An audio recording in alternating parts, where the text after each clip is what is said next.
You may think to yourself, I'm going to shut out everything that's not of God so that I can focus utterly on just Him. And you find there's nothing there. Of course, you've shut Him out. He's the everything. He is everything. All of creation, all thought, all possibilities. He's life. He's the God of the living God. All live unto Him. Everything you deny is to say, oh, that shouldn't be there. I must ignore that. Get that out of the way. Put that outside the door. I'm going to go into my inner silence. And what do you find there? Silence. What do you expect? You've shut your ears and your eyes. You've locked your door. You've shut down. You've learned how to die. But I am come that you might have life. I am the fullness of life. All the contrast. All the experiences. I'm not asking you to renounce all that I am and all that I give.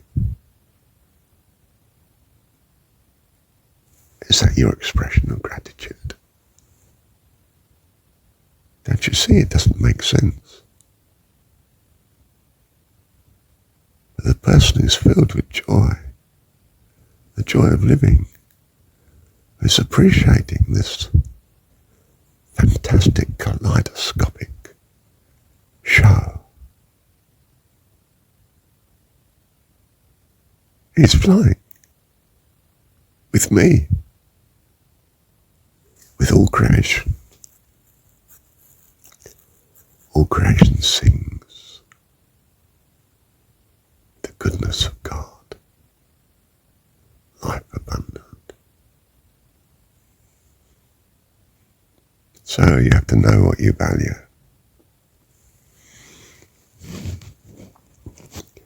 Which is happier, the man who's loving and caring for his family, or the man alone?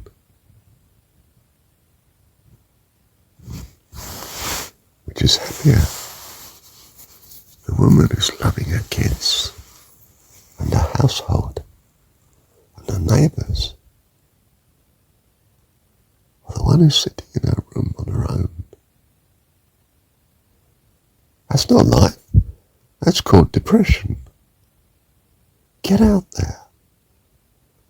I'm come that you might have life and have it more abundantly. Chat to your neighbour. Laugh and joy with her. Do things together. I had eternity on my own. I was very capable, very understanding. I knew all things. I knew what loneliness was. I wanted fellowship. But I was alone. The omnipotent all one. I wanted company. I wanted family. I wanted fellowship. Household. Loving relationship. So I made a family. You.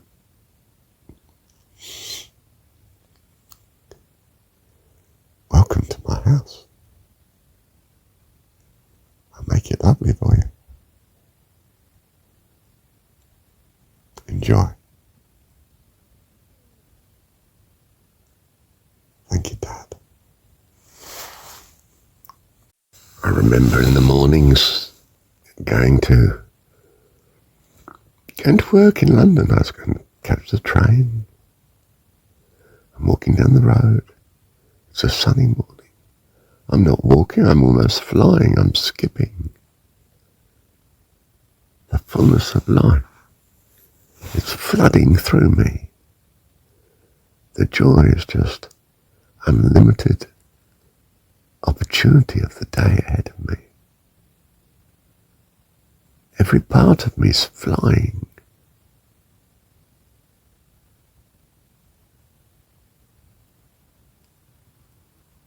I didn't know it was God. I just knew it was wonderful.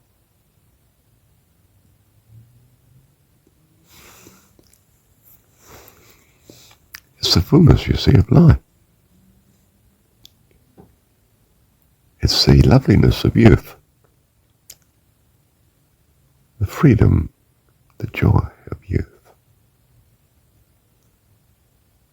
Life overflowing.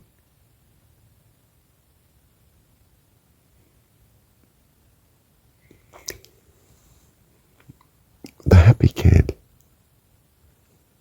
just loves doing, fascinated by, involved in, responds with energy and joy to what life brings. Imagination overflowing, energy surging forth, purity, lovingness.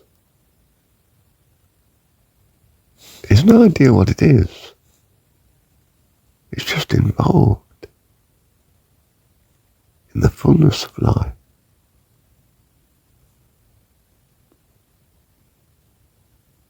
It's the gift of God, our Dad. Love you, Dad. And when I get tired, I curl up in your embrace.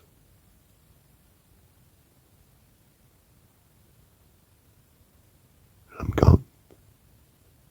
Sound asleep. Thank you, Dad.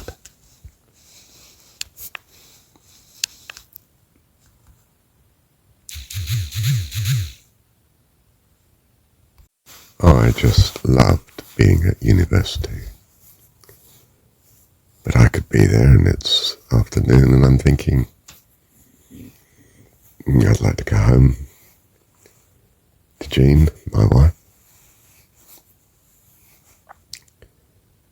And I'd walk to the station in Livernow to get home from the university. I don't know what the walk is about. Mile and a half, I suppose. Could be 2 miles. And it's a nice sunny afternoon. And it's calling me out of the university, isn't it? And I walk along the riverbank. Lovely country walk. And then through the woods, I'm on pilgrimage. Just walking with God. It's the finest time of my day. Just full of the thoughts of him. I could have been a monk in India or Tibet, a sadhu. I'm walking by the crouch, not the Ganges. But it's the same for me. I'm walking with God. I feel his presence in the nature around me. Absolute loveliness of life. Astonishing presence. The sheer fullness of devotion.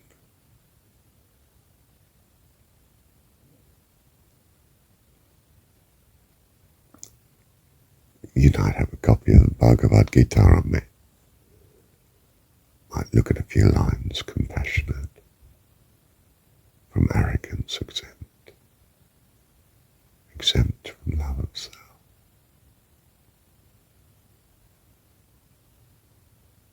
Some lovely bits of most of all I love, those blessed ones to whom 'tis life to live in single fervid faith and love unseeing, drinking the blessed amrit of my being. Thank you, Dad.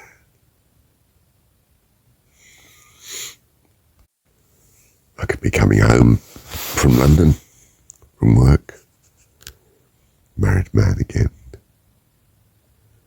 sitting on the train, copy of John's Gospel with me. I can read the words in red, hold the words from one station to the next, then read the next verse in red, hold that to the next station in my mind. I found I was learning scripture. I wasn't doing it to learn scripture. It was a consequence of being with it. Looking out the window, the passing countryside, nice long train journeys. I mean, 40 minutes without a break. If the train was held up, that was fine. I had everything I need with me. Thoughts of God.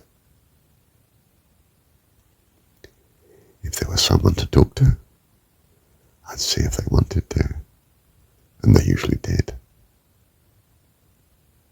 We'd have a lovely meeting. And just occasionally someone would say, so good to have met you. They're blessed. You knew they felt blessed just by our conversation with each other. I'd get off the train, I was flying. I'd probably left them a book. I used to give away copies of Merlin Carruthers' Prison to Praise. Incredible blessing, that book. Incredible blessing. It was my ministry. Nothing to do with church or...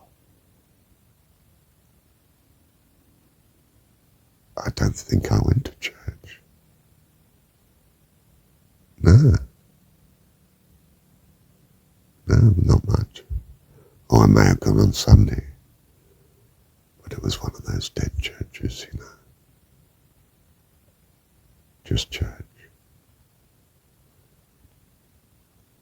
I don't mean I didn't enjoy some of the fellowship, but I found some of it incredibly repellent. And the preaching, very poor compared to my book, Prison to Praise by Merlin Carruthers. And there are other books too that I found. Stan Delchin, Betrayed.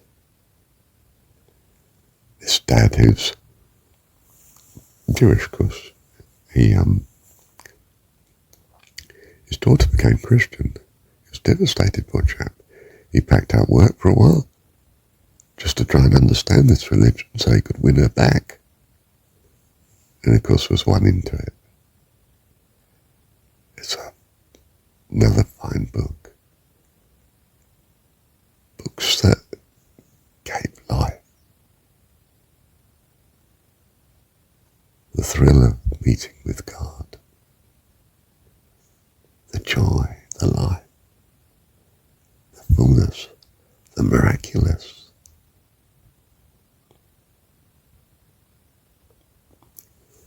Thank you.